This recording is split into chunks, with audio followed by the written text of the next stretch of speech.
do passado, a liberdade em frente da escravidão. Era a luta das águias e do abutre, a revolta do pulso contra os ferros, o pugilato da razão com os erros, o duelo da treva e do clarão. No entanto, a luta recrescia indômita as bandeiras, como águias eriçadas, se abismavam com as asas debruçadas na selva escura da fumaça atroz. Tanto de espanto, cego de metralha, o arcanjo do triunfo vacilava, e a glória desgrenhava acalentada o cadáver sanguento dos heróis. Eras tu que, com os dedos ensopados no sangue dos avós mortos na guerra, livre sangravas na coluna eterna, sangravas livre a nova geração. Tu que erguias, subida na pirâmide, formada pelos mortos no cabrito, um pedaço de glória do infinito, um trapo de bandeira na amplidão. Viva a Bahia, viva 2 de julho. Agora, Edival. Com você, meu amigo Edival.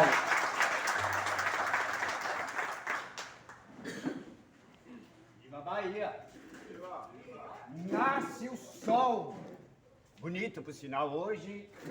E o poema diz: nasce o sol ao 2 de julho. Brilha mais que o primeiro. É sinal que neste dia, até o sol é brasileiro. Mas esse poema, eu tenho uns questionamentos que eu demorei para entender por que brilha mais que o primeiro. Depois entendi, claro, né, do que ontem, dia primeiro, cidade que ontem estava brilhando mais. Mas na poesia fala-se do grande dia da liberdade, o dia da grande vitória. Aliás, eu iria mais longe como historiador. Não brilha mais do que o primeiro. O sol do dia 2 de julho brilha mais do que quase um ano inteiro. Porque a batalha não começou um dia antes. A batalha pela independência do Brasil, que se conclui na Bahia, começou quase um ano antes do dia 2.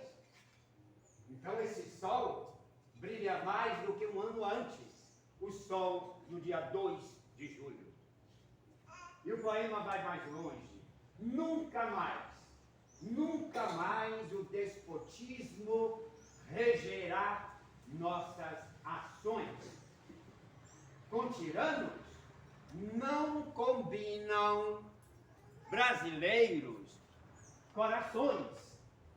Nós somos muito coração. É uma característica do brasileiro.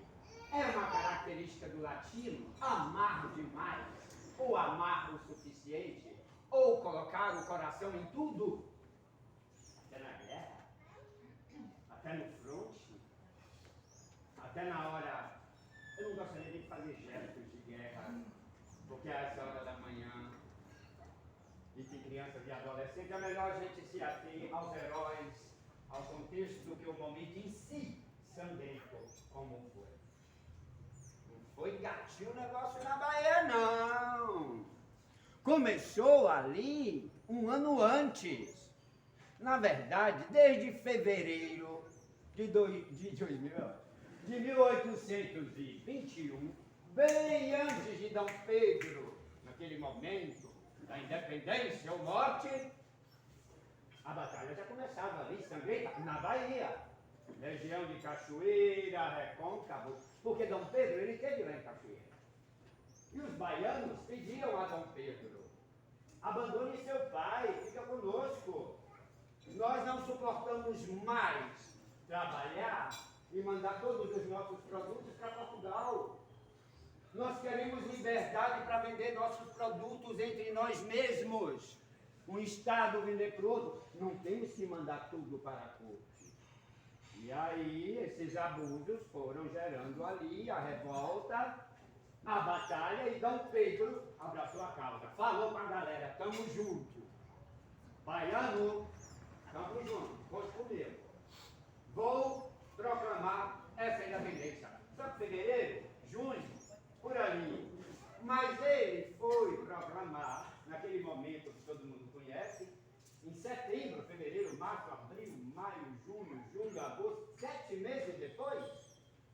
Mas quando ele voltou para o Rio, e isso teria acontecido entre São Paulo, lá na Serra, no momento da independência, a luta continuou, a batalha já estava acontecendo.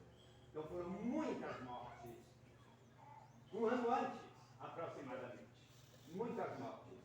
Batalhas, batalhas e mais batalhas foram travadas para a conquista da independência do Brasil. É que na época, né, gente, não tinha WhatsApp, e-mail, a coisa aconteceu em 7 de setembro, quando chegou aqui, era quase um ano depois que o pessoal ficou sabendo que Dom Pedro tinha proclamado a independência. A luta continuava, mas naquela última notícia, ou mesmo antes ainda, porque tem personagens que começam a lutar quase um ano antes. Personagens que conhecemos muito bem, no mínimo pelo nome. Vamos ver já já.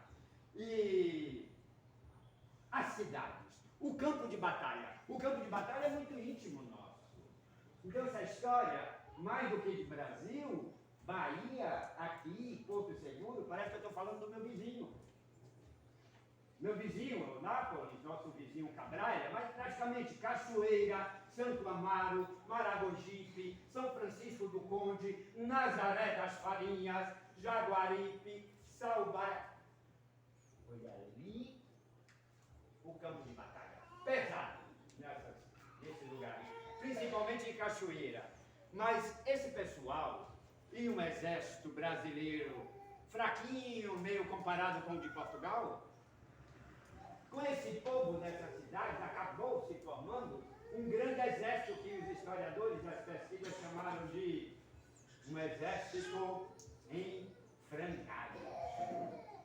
Como é que vamos proclamar uma independência com um exército em frangalhos? Sem armas suficientes, sem embarcações suficientes? E lá vem os portugueses com suas embarcações, e invadindo, e tomava conta da capital, e ia para a região do Rio Paraguaçu, Cachoeira, dominando tudo. Mas nesse domínio e nessa luta que já vinha durante um ano, dizem, gente, que a guerra, o problema é só começar. Depois que ela pipoca, para parar é difícil. Ou o que vai acontecendo ao longo da batalha vai gerando outras guerras. Tem personagens nessa história que entraram na guerra, mas é porque um português passa, ela passa com a filha dela, o português passa, pá, na cara e vai embora. Porque eles estavam invadindo tudo, automaticamente essa mãe já estava na batalha. E é aí que, como brasileiro baiano, e aqui eu acho que a maioria, nos dá muito orgulho em saber que nós somos um povo que realmente não foge à luta. Brasileiro não foge à luta. Está lá no hino.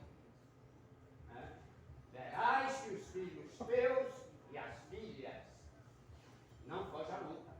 Nós lutamos por esse país com o que temos. Por isso é muito importante essas datas e os nossos heróis que derramaram muito sangue para que hoje estamos aqui falando em liberdade, independência, autonomia, soberania. O Brasil não é menino não, para poder ficar debaixo do pé de ninguém, de nenhum país. Nós somos bem crescidinhos e robustos e temos qualidades e coragem para não fugir de nenhuma luta. O 2 de julho nós temos.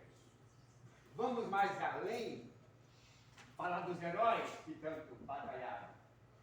Depois dessa região toda, começou a aparecer gente de todo lugar, que se juntava aos soldados, ao exército. Cada um lutou com o que tinha, com o que não tinha, com sua inteligência, com suas estratégias. Não eram armas, eram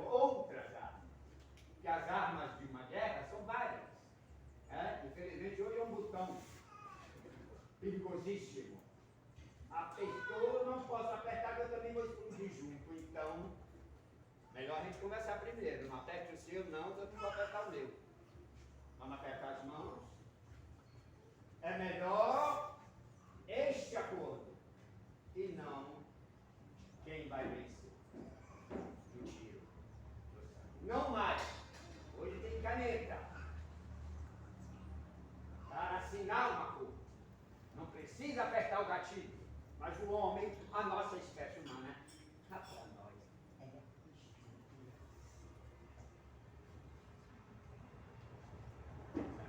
Os fatos não deixa cá entre nós. Nós somos surpreendentes. Nós não nos conhecemos. Nós não sabemos do que somos capazes. Nós brasileiros não. Nós não temos treinamento técnico de guerra, de exército, de eu sei fazer isso. Nós somos do improviso, até na guerra. Esse guerra é coisa que a gente está improvisando, né? Mas nós somos. A nossa inteligência para improvisar é um absurdo. Então, vamos adiante, porque desde 19 de fevereiro de 22 de 1822 já estava acontecendo. Aí, em Cachoeira, segundo a minha pesquisa, tinha lá um momento solene de uma celebração na igreja, e essa celebração, não vou gastar meu latim aqui, até porque não sei, o título é em latim, mas traduzindo lá estava que era uma celebração pela união dos povos. Oi? Uma celebração para a união dos povos, mas aqui uma guerra há um ano? E floreios da história ou não, porque como historiador eu sugiro a você, desconfie de tudo. Pesquise e desconfie de tudo. Façam pergunta, por quê? Por quê? Os maiores dados, as maiores historiografias de historicidade, a gente fica com aquela como verdade. Mas amanhã ele pode chegar, fazer uma pesquisa e falar, ué, aquilo ali estava errado. Eu aqui achei agora um arquivo que fala que não foi nada disso. E provar que não foi nada disso. E aí a história não é definitiva. Ela é até que alguém chegue e prove alguma coisa. Mas ninguém chegou até então, né? O 2 de julho continuamos contando a mesma história. E essa história, no momento da celebração, o brigadeiro português, Madeira de Mel, envia uma escuna com canhões. É um nome até complicado, eu nunca tinha ouvido falar em escuna canhoneira. Eu mudei logo para carregada de canhões, esse nome é muito grande. Né? Uma escuna cheia de canhões para fechar o porto da vila de Cachoeira. E dispara o tiro. E na hora da celebração, pronto, foi a conta. Aí todo mundo foi para a rua. Foi exército, foi mulher, foi adolescente, foi pescador, foi todo mundo. Foram os encoraçados, aqueles vaqueiros que usam couro, que sabem muito bem andar no meio da caatinga, né? Eles usam aquele couro para proteger os espinhos. Eles desceram nas suas mulas, encoraçados para pegar português e vai embora, chega! Chega, não vamos mais ficar, né? Submisso a Portugal. Desceram e se juntaram nessa luta. Aliás, quem lutou? Quem foi para o fronte de verdade além do exército fraquinho que estava na época? Foi o povo. O povo é aquele quem fala, se levantou, a dona de casa saiu da cozinha, a mãe queria, o português bateu na cara da filha dela, ela foi para a luta e organizou um movimento de mulheres de 40 mulheres, uma só, organizou. Peraí, vamos pegar com esses portugueses de todas as classes. Era vaqueiro, era dona de casa, era pescador, eram mulheres que organizavam, que já eram líderes ali na sua comunidade. Vamos falar sobre elas aqui. Eles todos se juntaram para ajudar a expulsar os portugueses. Foram muitos, muita gente corajosa foi para a luta. Foi necessário muita coragem, afinal de contas, o sangue estava cobrindo as ruas de Salvador e de todo o recôncavo. Quem luta, luta. Quem é da luta. Quem não, se enfia debaixo da cama e espera a guerra passar. Mas observe, esses que se enfiam debaixo da cama, quando vem as conquistas, é o primeiro a falar, eu tenho direito. Eu tenho direito. Peraí, mas você lutou sobre isso?